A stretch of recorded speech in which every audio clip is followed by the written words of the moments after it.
Démarrage ce matin du baccalauréat 2013 sur l'ensemble du pays sauf au nord. Cette année, plus de 112 000 candidats concourent pour obtenir le ticket qui leur permettra de poursuivre les études supérieures. Le ministre en charge de l'éducation a visité quelques centres d'examen de la capitale. Préparatif des élections 2013, les 1682 personnes chargées de la distribution des cartes Nina à Bamako bénéficieront d'une formation cette semaine pour une bonne utilisation du matériel électoral qui vient justement d'être réceptionné, matériel composé d'urnes, d'isoloirs et de cartes Nina. La campagne agricole 2013-2014 a été lancée ce matin à Baguineda. L'office du périmètre irrigué de Baguineda espère atteindre les 18 000 tonnes de céréales cette année en misant notamment sur la fertilisation des sols et la formation des producteurs. Mardi 11 juin, Madame, Monsieur, bonsoir et bienvenue. Les examens scolaires de fin d'année sont entrés ce matin dans leur troisième phase avec le baccalauréat malien. Excepté les candidats des régions du Nord, tous les candidats inscrits ont pris d'assaut les salles d'examen ce matin. À Bamako, le ministre de l'Éducation, de l'Alphabétisation et de la Promotion des langues nationales a visité 4 centres pour s'enquérir des conditions de déroulement des épreuves. Visite suivie pour nous par Nando Dambélé.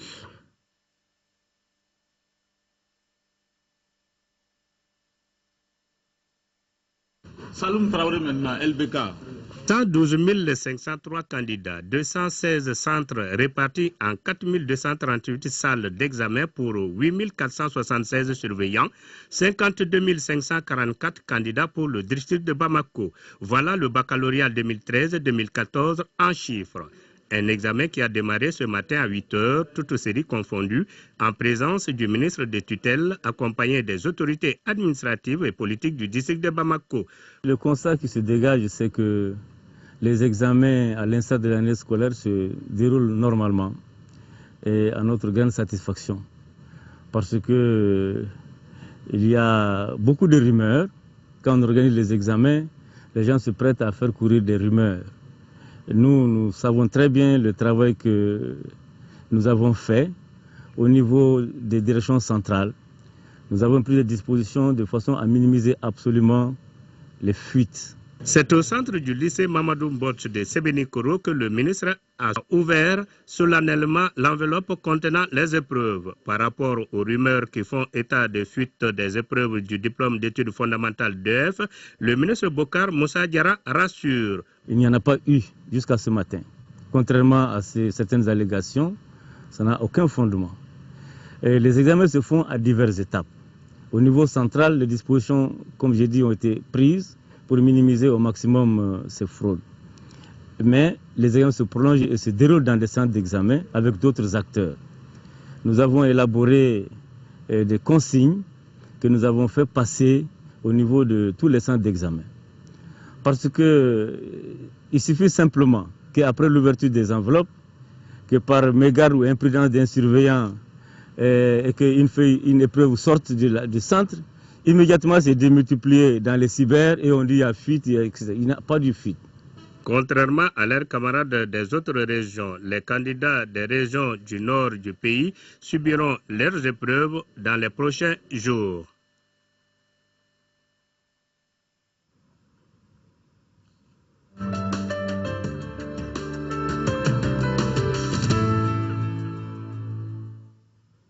Page élection, le secrétaire général du ministère en charge de l'administration territoriale a réceptionné ce matin à la Direction nationale des douanes le matériel électoral pour les échéances à venir. Le matériel en question est composé d'urnes, d'isoloirs et de cartes Nina.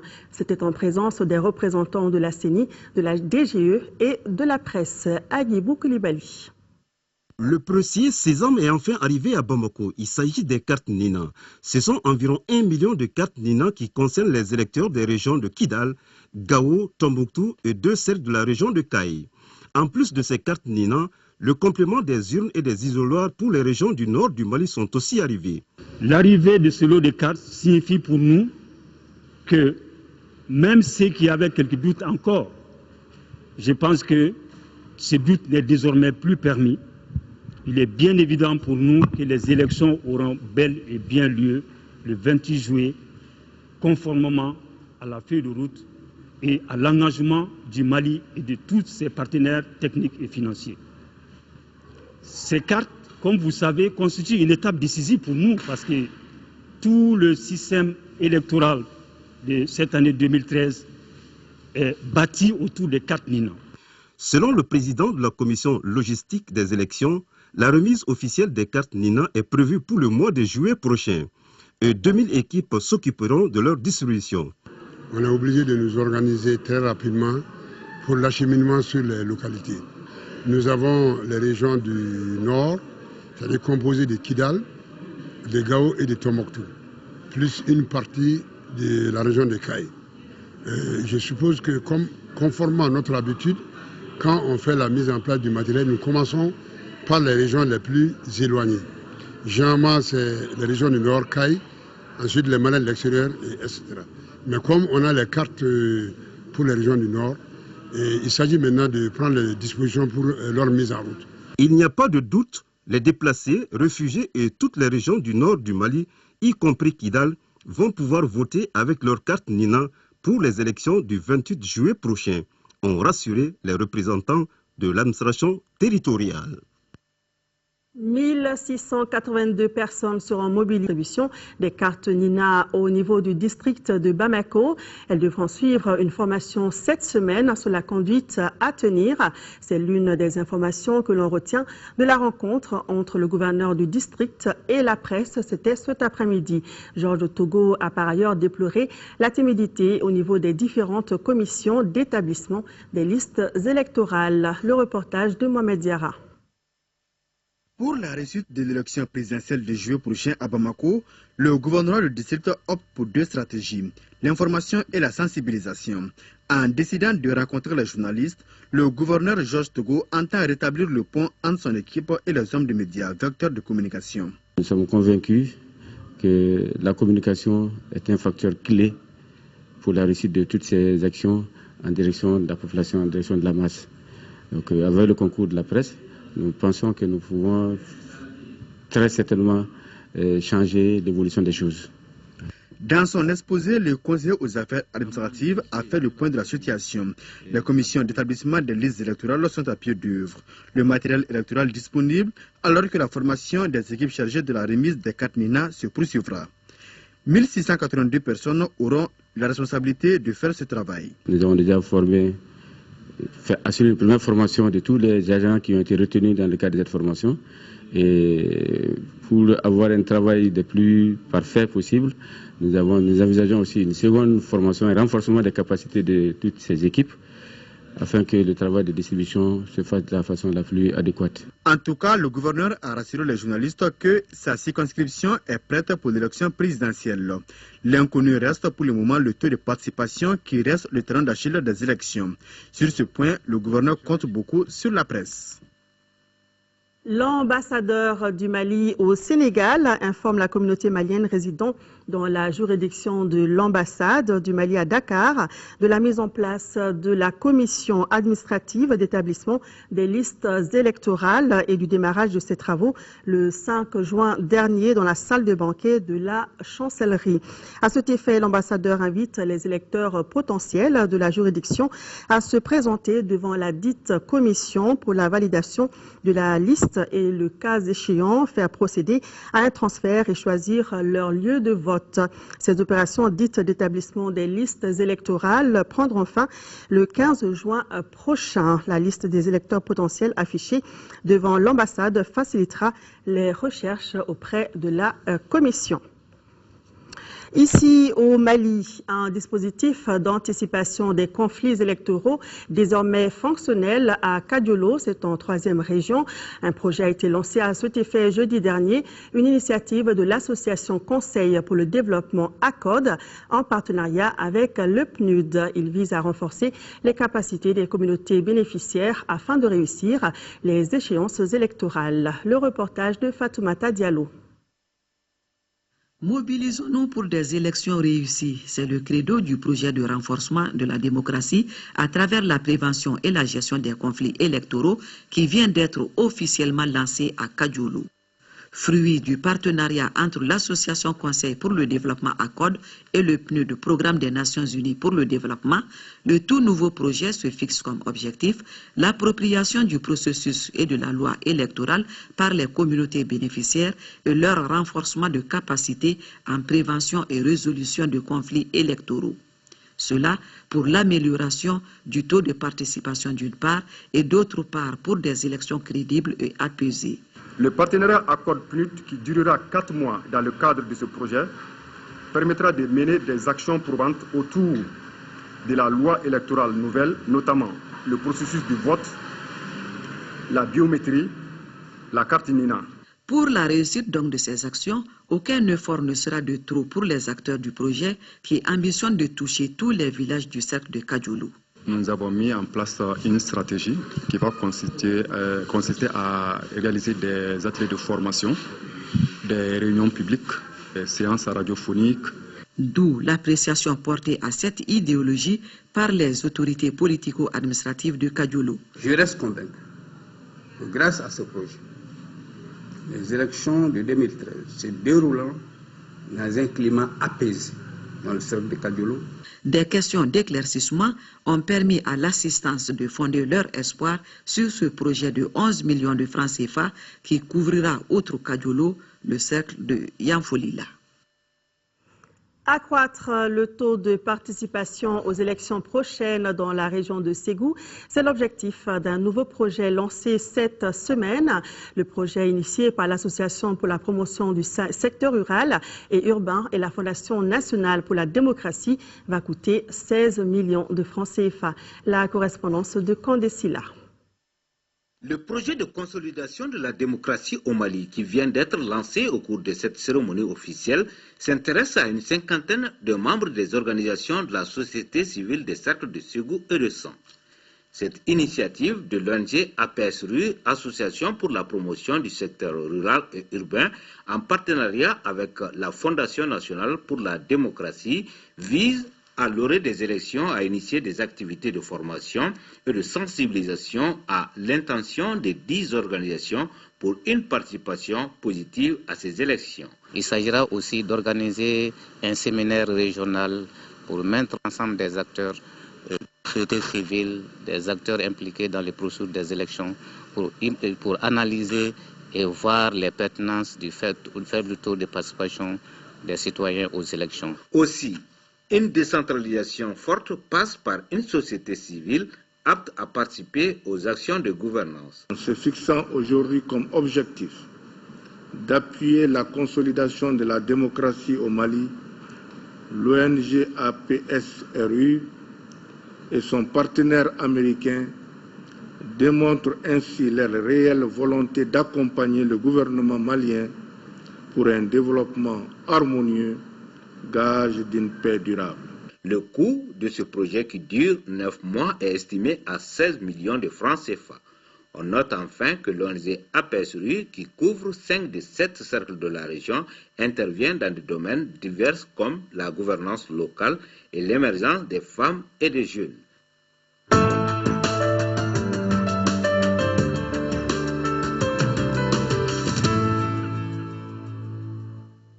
Parlons à présent agriculture avec le lancement ce matin à Baguineda de la campagne 2013-2014. Pour cette nouvelle campagne, l'Office du périmètre irrigué de Baguineda a mis l'accent sur la fertilisation des sols, la mécanisation et la formation des producteurs afin d'atteindre 18 000 tonnes de céréales. Laurent Diakité. L'Office du périmètre irrigué de Baguineda, c'est 19 700 hectares répartis en 2 zones. Une zone à 2700 aménagée à maîtrise totale de l'eau et l'autre exondée de plus de 15 000 hectares occupés par les cultures sèches. Pour la campagne 2013-2014, l'OPIB a pris toutes les dispositions par rapport à la fertilisation des sols, la mécanisation et la formation. L'objectif essentiel de la campagne, c'est de produire environ 18 000 tonnes de céréales sèches. soit environ une augmentation de 3 à 5% par rapport à l'année dernière. Par rapport à cela, il faut mettre un accent particulier sur la fertilisation. Alors, par rapport à la fertilisation, il y a l'accès à l'engrais. Le gouvernement a déjà pris des dispositions pour que la subvention demeure. Donc, le sac d'engrais coûtera encore cette année 12 500 francs CFA. C'est donc parti pour la campagne agricole 2013-2014 à l'OPIB qui a reçu samedi dernier la visite du ministre de l'Agriculture, visite au cours de laquelle Baba Berté a évoqué les atouts dont dispose l'OPIB pour la promotion du développement agricole au Mali. Et pour booster notre économie, le conseil d'administration du Fonds monétaire international FMI a approuvé un décaissement des montants d'environ 15 millions de dollars américains en faveur du Mali au titre de la facilité du crédit rapide FCR. Le décaissement aidera les autorités à faciliter leurs besoins urgents de financement de la balance des paiements, appuiera leur programme économique pour 2013 et contribuera à la reprise des relations avec les bailleurs de fonds pendant la transition vers un nouveau gouvernement élu. La FCR permet d'apporter rapidement une aide financière concessionnelle assortie d'une conditionnalité limitée aux pays à faible revenu qui se heurtent à un problème immédiat de balance des paramètres des paiements plutôt. Après les débats du conseil d'administration sur le Mali, M. Min Zou, directeur général adjoint et président par intérim, a déclaré que l'économie malienne sort d'une récession due à la crise sécuritaire et politique de 2012 et que l'adoption de la feuille de route qui mènera aux élections présidentielles et parlementaires, le rétablissement du contrôle de l'État sur l'ensemble du territoire avec l'aide d'une intervention militaire étrangère et le retour de l'aide des bailleurs de fonds ouvre la voie à une reprise de la croissance. Cependant, la situation économique reste fragile et exposée à des risques. Min Zou a ajouté que les autorités maliennes doivent être félicitées pour leur bonne gestion économique dans les circonstances très difficiles. Les travaux de la 8e session ordinaire de la 4e mandature du Conseil économique, social et culturel se poursuivent au siège de l'institution. Le recueil annuel 2013 des attentes, des besoins et des problèmes de la société civile à travers le district de Bamako est à l'ordre du jour et a été présenté aux conseillers du Conseil pour discussion. Pour en savoir davantage, écoutons le deuxième secrétaire du Conseil économique, social et culturel, Zoumananchi Doumbia, qui répond aux questions de Mahamadou Doumbia. Les grands problèmes sont surtout au niveau de l'effritement de l'autorité de l'État, le manque d'espace pour le maraîchage et surtout l'élevage au centre urbain. Nous avons préconisé des solutions. Notamment, il faudrait quand même renforcer l'autorité de l'État. Il faut aménager des espaces pour le maraîchage. Il faut appliquer, on doit passer maintenant de la sensibilisation à l'application stricte des textes de loi en matière d'élevage dans le district de Bamako.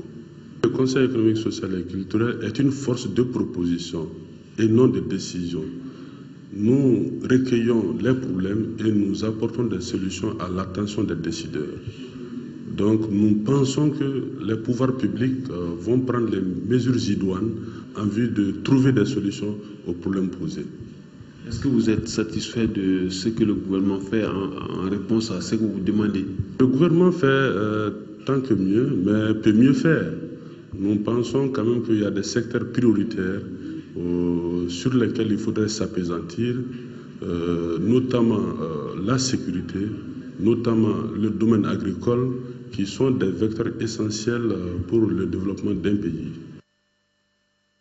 Direction Caille, où des chèques viennent d'être remis aux commerçants détaillants victimes de l'incendie du marché central de la ville. Chacun des 153 commerçants va recevoir 500 000 francs CFA en guise de dédommagement, soit un total de 75 millions de francs CFA offerts par le département du commerce et de l'industrie et la Banque malienne de solidarité BMS. De Caille, la correspondance de Kansoto Kanouté.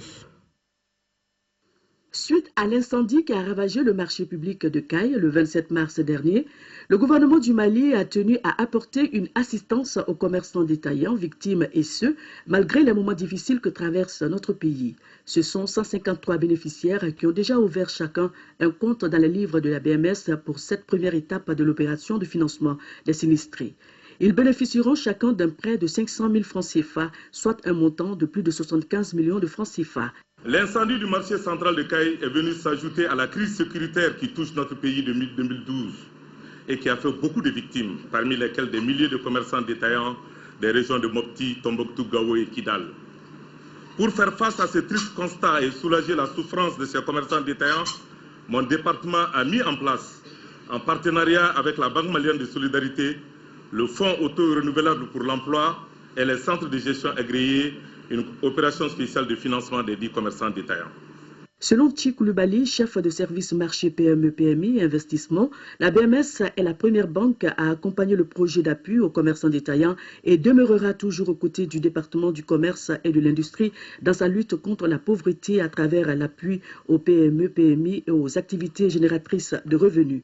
L'opération se poursuivra et s'étendra aux autres commerçants détaillants victimes de l'incendie du grand marché de Caille. Je suis fier de vous annoncer que conformément au planning convenu avec nos partenaires, l'opération spéciale sera étendue aux régions de Mopti, Tombouctou, Gao et Kidal à partir du 20 juin prochain et concernera plus de 700 commerçants détaillants sinistrés.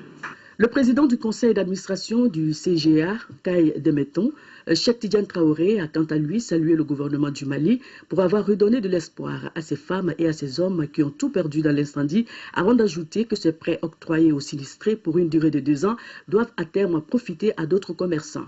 Il a beaucoup insisté sur le remboursement des prêts. Le maire de la commune urbaine de Caille, Abdoulaye Kamara, dira que les objectifs du projet d'appui aux commerçants détaillants prouvent que cette action va au-delà de ce qui pourrait être qualifié comme une simple bienfaisance, mais plutôt la prise en compte du bien-être de la population, car chaque commerçant du marché est un soutien de famille. Le ministre du Commerce et de l'Industrie a procédé ensuite à la remise symbolique de chéquiers à une dizaine de bénéficiaires. 3 jours pour maîtriser les concepts relatifs à la problématique des armes légères au sein de l'espace CEDEAO. C'est à cet exercice qu'une trentaine de journalistes s'attellent au cours d'un atelier. Un atelier organisé par la Commission nationale de lutte contre les armes légères et la CEDEAO. Le reportage de Abdraman Maïga. Avec l'occupation des terroristes, les régions du nord du Mali constituent sans nul doute des zones de forte concentration et de circulation des armes de guerre et des munitions de tout calibre. Cette situation inquiétante compromet tout processus de consolidation de la paix et de la stabilité sociale, gage de tout développement. Pour prendre des mesures appropriées en vue de circonscrire le mal, une conjugaison d'efforts s'avère indispensable. Voilà tout le sens de cet atelier de formation initié à l'intention des journalistes. Il s'agira pour les représentants de la presse nationale à travers la présente d'approfondir leurs connaissances sur ce phénomène.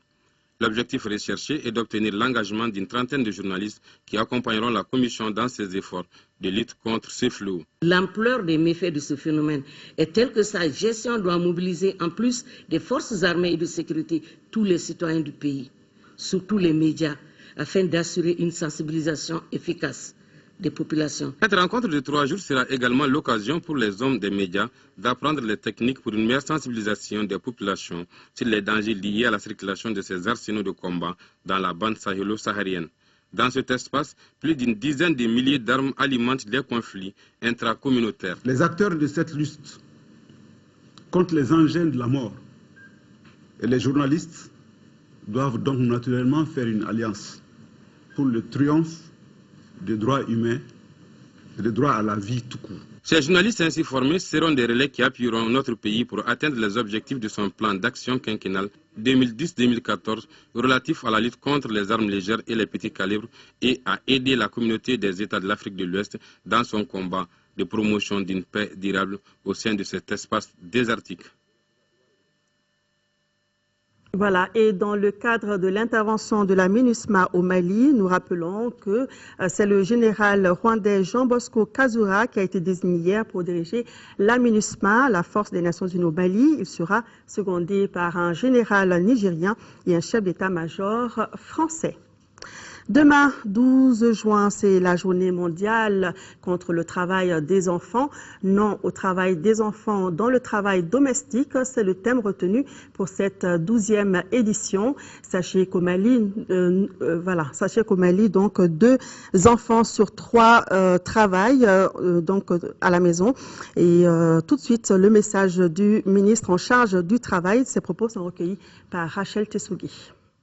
Des centaines de millions de garçons et de filles à travers le monde sont en effet toujours astreints à un travail qui constitue une violation flagrante de leurs droits fondamentaux à la liberté, à l'éducation, à la santé et aux loisirs.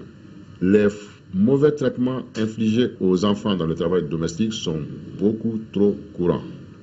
Cet engagement a été concrétisé très tôt par la mise en place de plusieurs programmes et projets de lutte contre le travail des enfants qui ont enregistré des résultats notables, aussi bien en termes d'information et de sensibilisation des différents acteurs, de renforcement des capacités institutionnelles et opérationnelles, qu'en ce qui concerne le retrait et la réinsertion économique des enfants travailleurs ou la création d'activités génératives de revenus pour les parents.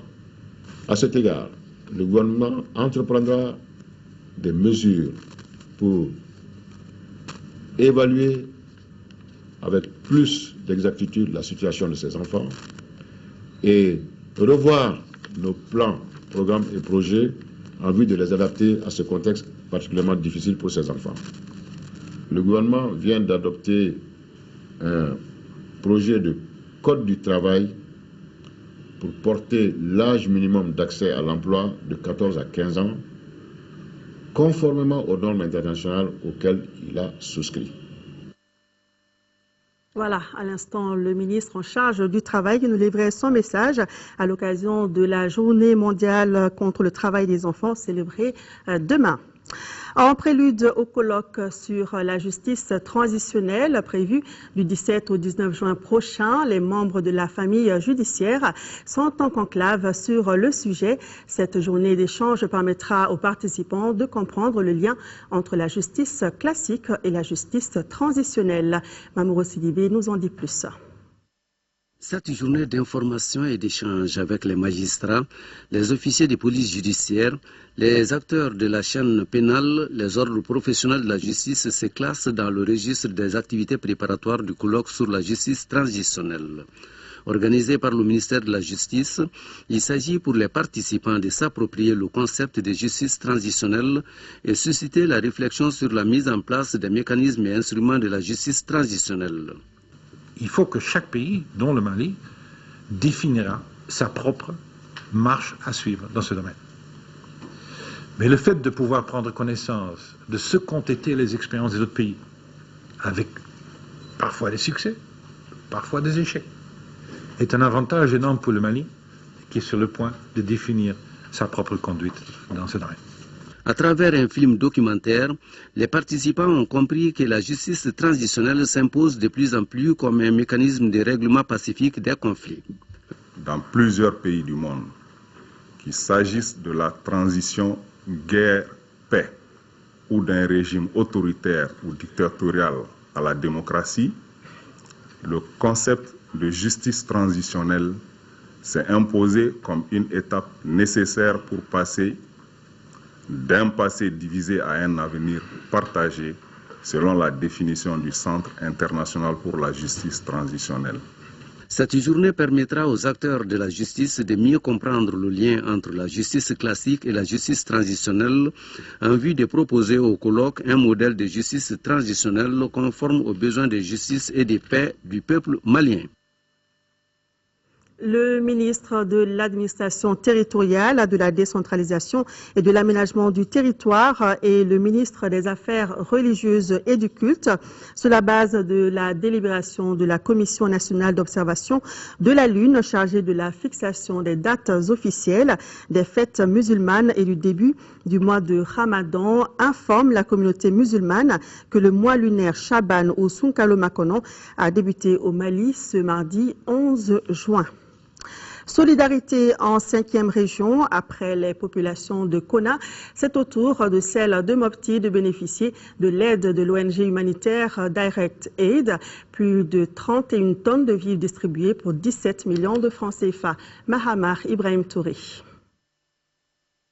Cette distribution de 31 tonnes de sang de vivres aux populations de Mopti, composée de riz, huile, lait en poudre, sucre et maïs, s'inscrit dans le cadre de la 3e phase du programme de secours d'appui aux familles déplacées du Nord, initié par l'ONG humanitaire Direct Aid, Agence des musulmans d'Afrique, Bureau du Mali. C'est une mission obligatoire pour nous tous en ce moment crucial de l'histoire du pays et nous, en tant qu'ONG humanitaire, s'engagent à tout faire ce qui est de notre pouvoir afin de contribuer à l'apaisement de la souffrance de ceux qui sont directement touchés par cette crise. Direct Aid, Agence des musulmans d'Afrique, prend pour la continuité des projets humanitaires mis en place il y a 30 ans. Toute chose que les autorités régionales de Mopti apprécient à sa juste valeur. Cette solidarité a comme aboutissement le rétablissement de la paix et de la tranquillité. Et c'est ce que l'Agence des musulmans d'Afrique a compris et a apporté aux populations déplacées des régions du Nord en situation difficile, en apportant cet appui alimentaire pour les soulager dans leurs souffrances quotidiennes. Parmi les actions menées par l'ONG Agence des musulmans d'Afrique, on peut noter la construction de centres socio-éducatifs, les universités et écoles en faveur des parents démunis, veuves et orphelins. À Gao, les malades du sida sous antirétroviraux restés sur place viennent de bénéficier d'un appui alimentaire de 13 tonnes du Haut Conseil régional de lutte contre la maladie, de quoi améliorer leurs conditions de vie. Drissa Koni. Les 1000 familles bénéficiaires des bons d'alimentation sont issues des quartiers de Sosokouira, d'Al-Djanabadja et du Château. De mai à août 2013, chaque famille recevra un kit d'achat de 40 000 francs CFA. Cette aide vient à point nommé. Je suis très content de recevoir ce bon parce que vraiment je suis dans la nécessité. Ce bon est venu au moment opportun. On avait faim, on n'avait pas les moyens. Donc nous remercions Oxfam qui nous a vraiment apporté ce bon. Cet appui financier vient s'ajouter à d'autres projets déjà existants à Gao. Il permettra aux familles affectées par le conflit armé de subvenir à leurs besoins vitaux, surtout avec la flambée des prix des denrées de première nécessité à Gao. Oxfam est conscient que les besoins sont partout, aussi bien dans les villes que dans les villages. C'est pour satisfaire un temps soit peu aussi bien les populations rurales que les populations urbaines que ce projet est initié dans la commune de Gao. Cette action d'Oxfam Gao s'inscrit en droite ligne des préoccupations des autorités régionales de Gao. Il s'agit de l'accessibilité à la nourriture aux femmes et aux enfants. Comme son nom l'indique, il s'agit de distribuer des carnets contenant des bons de valeur monétaire différents afin de les échanger contre les produits alimentaires auprès de commerçants préalablement identifiés. Une fois les bons échangés auprès des commerçants, ceux-ci les ramènent à Oxfam pour rembourser selon la valeur faciale du bon une contribution de 3%. Ce projet d'un montant de 160 millions de francs CFA a été possible grâce à l'appui financier de l'agence suédoise pour le développement international SIDA.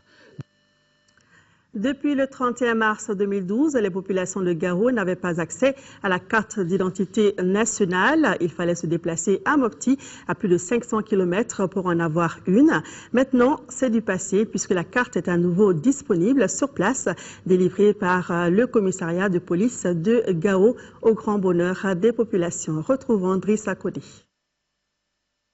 Jamais la demande de pièces d'identité n'a connu autant d'affluence à Gao. Dès 4 heures du matin, les usagers prennent d'assaut le commissariat de police de la ville.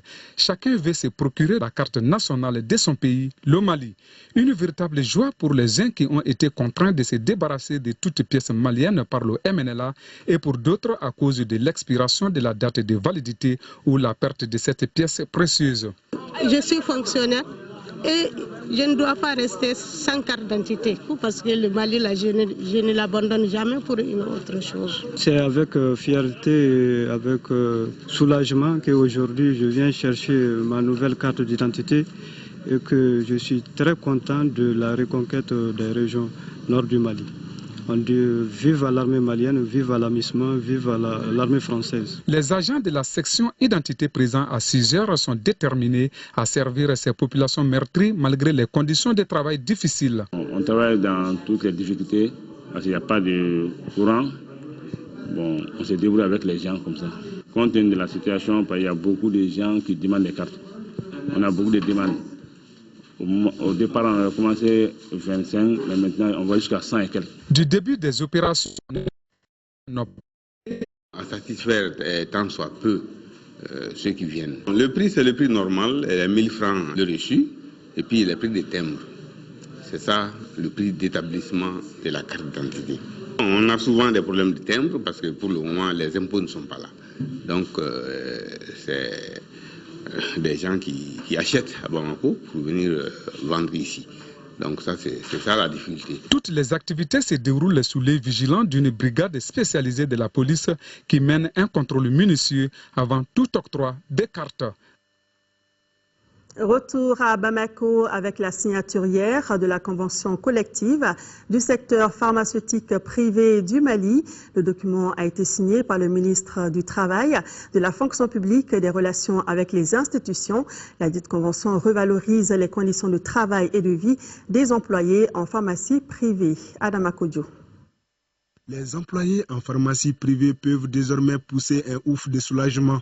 La convention collective visant à améliorer leurs conditions de vie et de travail vient d'être signée par le ministre du Travail, de la fonction publique et des relations avec les institutions. Le document accorde un certain nombre d'avantages aux employés ainsi qu'aux employeurs dans le domaine pharmaceutique. Une prise en compte des honoraires du pharmacien remplaçant et du pharmacien assistant, aidant ainsi à parachever le statut de l'assistanat.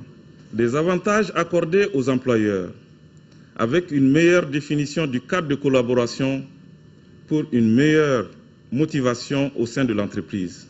Cette convention traite l'ensemble des questions qui se posent à nous, employés en pharmacie, et contribuera ainsi à faciliter nos relations avec nos employeurs. Premier du genre au Mali, la convention est l'aboutissement d'un engagement pris en 2006 par le syndicat autonome des pharmaciens d'officine privée.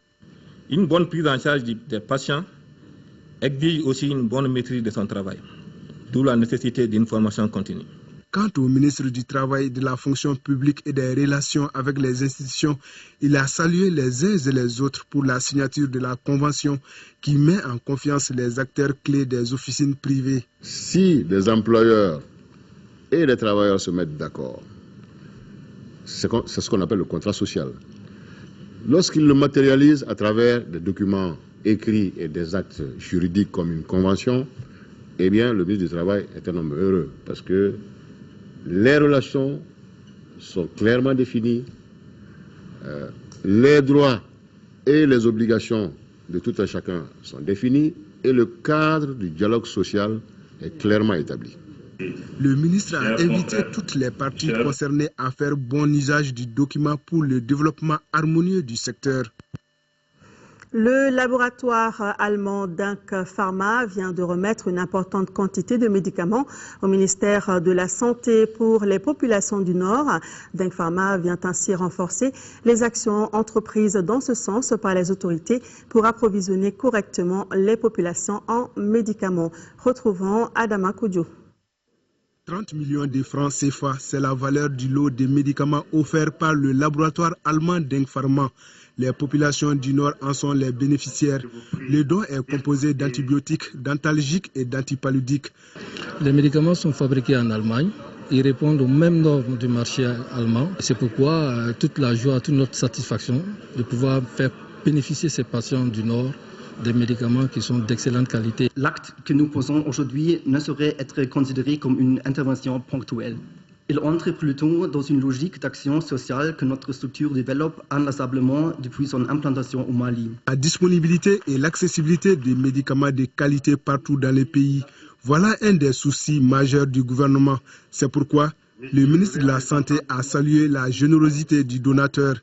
Il s'agit de la toute première action d'une industrie pharmaceutique étrangère qui, dans une dynamique de renforcement de son intervention dans notre pays, s'est engagée à nous accompagner dans la prise en charge de nos problèmes de santé dans le contexte de crise que nous vivons. Le ministre Makadji a également magnifié les relations entre Berlin et Bamako. Auparavant, il avait promis une utilisation judicieuse des médicaments par les services de santé au bénéfice des destinataires. L'Ordre national des experts comptables et des comptables agréés du Mali a tenu ce matin son assemblée générale, occasion pour l'Ordre d'organiser une conférence débat sur le thème « Experts comptables et développement de l'économie ». C'était pour permettre aux experts comptables de faire l'état des lieux de leur organisation et de la gouvernance au Mali. Reportage de Nando Dambeli. L'Ordre national des experts comptables et comptables agréés du Mali a vu le jour en 1987. À 26 ans, beaucoup d'eau a coulé sous le pont. 26 ans est un âge mature et il nous appartient tous ensemble de consolider les acquis et de trouver les meilleurs mécanismes pour développer la profession afin de la rendre plus utile à l'économie.